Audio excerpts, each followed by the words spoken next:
It has led to a new civil rights bill, and it will, I am convinced, be widened and lengthened into a superhighway of justice as Negro and white men, in increasing numbers, create alliances to overcome their common problems. I accept this award today with an abiding faith in America and an audacious faith in the future of mankind. I refuse to accept the idea that the isness of man's present nature makes him morally incapable of reaching for the eternal oughtness that forever confronts him. I refuse to accept the idea that man is mere flotsam and jetsam in the river of life which surrounds him. I refuse to accept the view that mankind is so tragically bound to the starless midnight of racism and war that the bright daybreak of peace and brotherhood can never become a reality. I refuse to accept the cynical notion that nation after nation must spiral down a militaristic stairway into a hell of thermonuclear destruction. I believe that unarmed truth and unconditional love will have the final word in reality.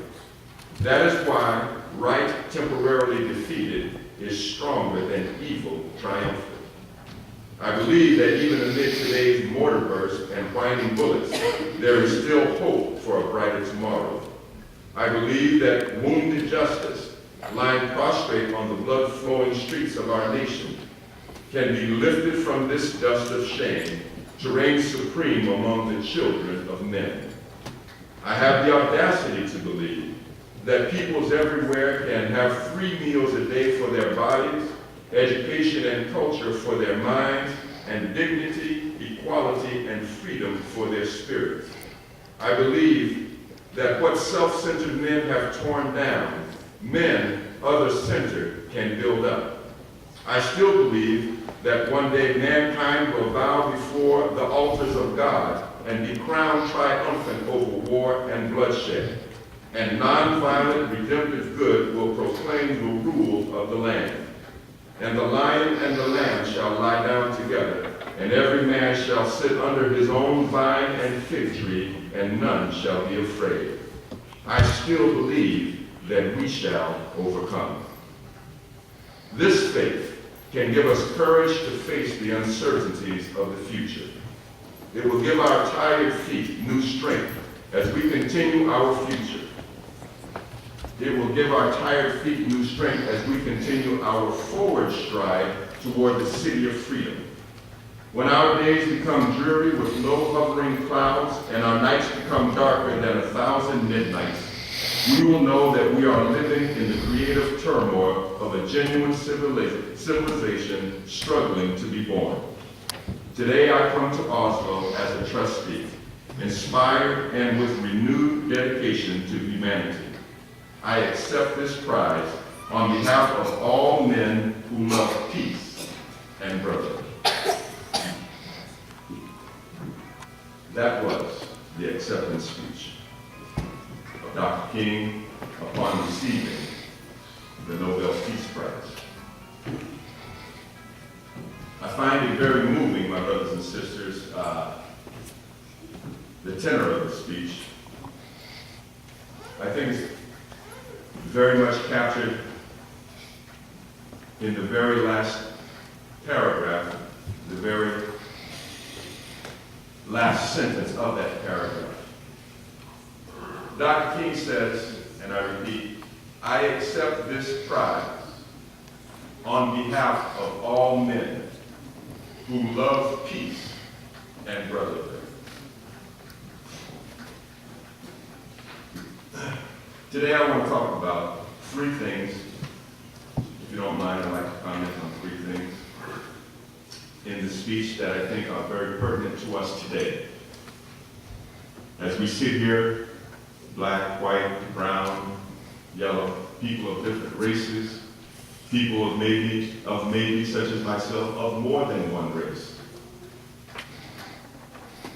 People who are from opposite sides and opposite ends of the racial spectrum. I believe that what Dr. King stood for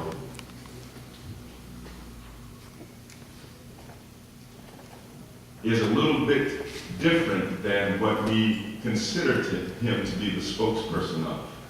The fact is, I believe that what he stood for was something larger than even what we celebrate him for.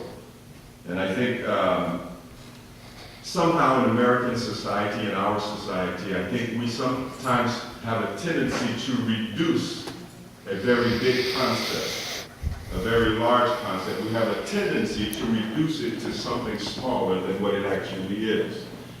And I thought about that in thinking of the Martin Luther King Jr. Day celebration. And I thought about what is the Martin Luther King Jr. Day celebration about? And as I was thinking about it, the first thoughts that came to mind, I realized that those first thoughts were, well, it's about the freedom, the struggle that African Americans had here in America. And I thought about that. And then as I thought about it some more, and I read about Dr. King again and began trying to prepare my comments and my remarks for this day, my thoughts began to expand, and I realized that, wait a minute, Dr. King and what he represented was more than just what I initially thought it to be. It's more than a man. It's more than a movement for one group of people against another group of people.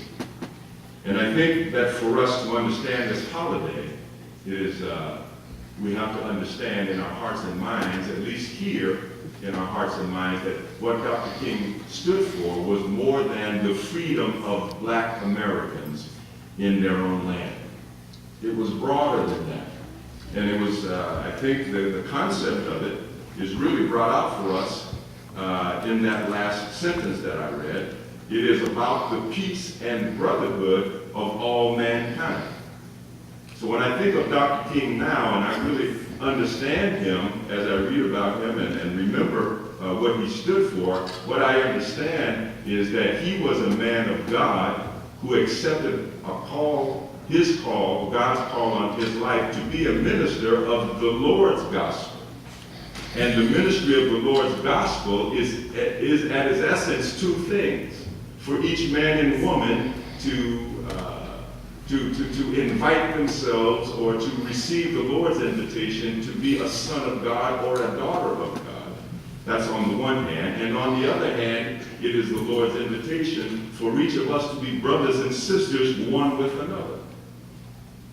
And I said, as a minister of God, Dr. King understood this very universal concept that God created us all.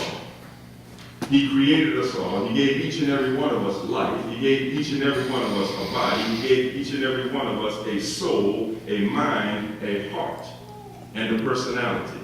And he made us look different on the outside, but inside we are, in essence, identical. And we are to know, as God's created people, as God's created men and women, as God's created boys and girls, we are to know for ourselves and inside ourselves that we are all brothers and sisters one of another. This is what I understand Dr. King to be preaching to us. And if we don't understand that we are all brothers and sisters one of another and God is the Father of us all, then we will have a hard time understanding what Dr. King's movement and what his ministry was all about.